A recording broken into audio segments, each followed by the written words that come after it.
Sur la route du dialogue national inclusif, un chemin à parcourir pour toutes les forces vives de la nation. Nul ne peut passer outre les différentes incompréhensions majeures qui ont surgi dans le champ politique.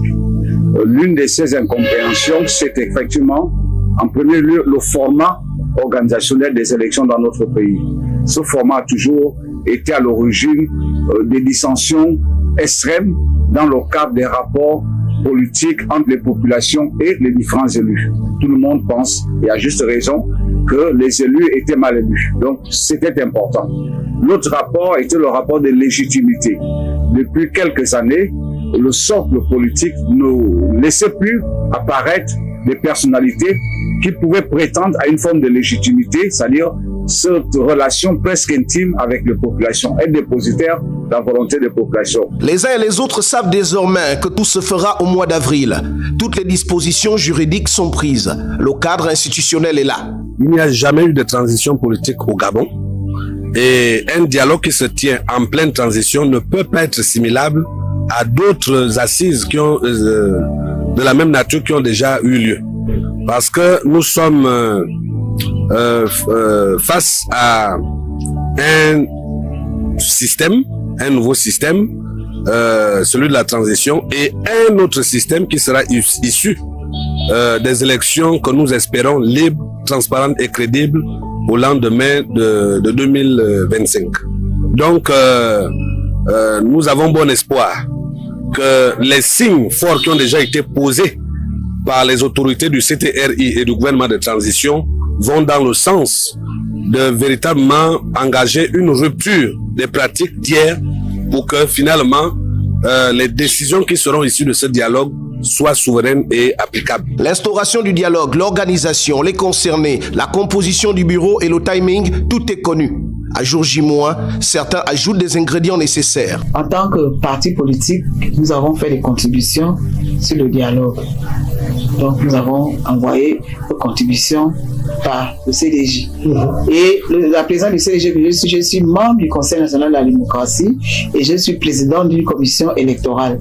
Donc j'ai travaillé dans ce cadre-là.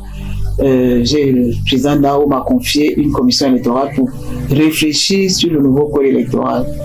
Et nous avons travaillé, nous avons rendu les décisions à l'Assemblée plénière.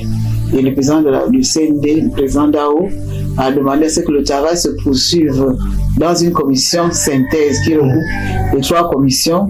Donc, je suis membre de cette commission-là. Nous avons refait le code électoral, la Constitution de la République, le Conseil supérieur de la magistrature et la loi organique sur le CND et les régimes, le genre de régime que le Gabon doit avoir. Donc, et la 3e contribution, c'est en tant que association, nous travaillons avec le CDJ, travaille avec les ONG Reflet dans le cadre d'une collaboration avec l'ONUCA et Malachi dans le cadre de Channel Démocratie au féminin. Donc, à ce titre, nous avons aussi fait des contributions pour le dialogue. Il s'agira de la première grande étape de la transition depuis le 30 août 2023. Il va de soi que tout le monde s'attend à ce qu'il y ait une sorte de réflexion globale qui permet aujourd'hui d'abord de s'offrir une identité, parce que dans la conscience collective, être gabonais ne renvoie à aucune image précise.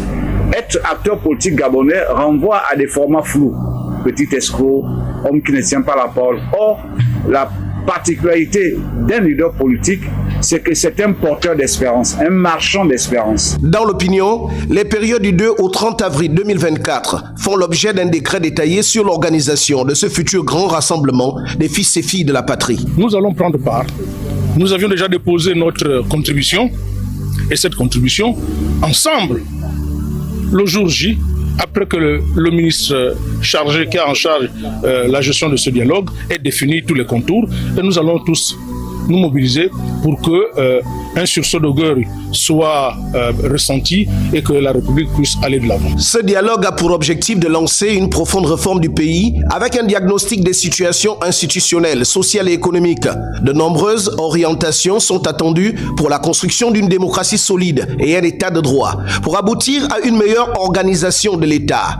Le dialogue, ce sera 580 participants, 104 partis politiques représentés, 64 militaires du CTRI, une centaine pour les collectivités. délégués, 28 membres pour le bureau de l'archevêque Monseigneur Ibaba, président des circonstances.